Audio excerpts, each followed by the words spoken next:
News Tamil கழுகு.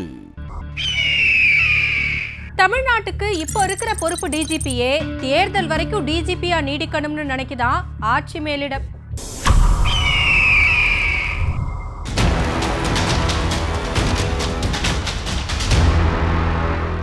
கடந்த 26ஆம் தேதி டெல்லியில் இருக்கிற மத்திய அரசு பணியாளர் தேர்வாணையத்துல தமிழ்நாட்டுக்கான அடுத்த டிஜிபி யாருங்கிறத பத்தின மீட்டிங் நடந்துச்சு.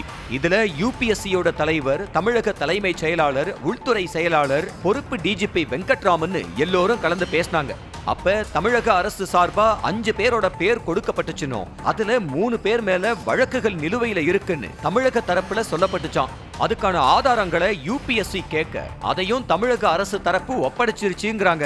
இந்த நிலுவை வழக்குகளை ஆய்வு செஞ்சு முடிவை சொல்றோம்னு யூபிஎஸ்சி சொல்லி அனுப்பி இருக்கு. தேர்தல் வரைக்கும் இப்ப இருக்கிற பொறுப்பு டிஜிபியே இருக்கட்டும்ங்கிறது தமிழக ஆளும் கட்சி மேலிடத்தோட முடிவா இருக்குங்கிறாங்க.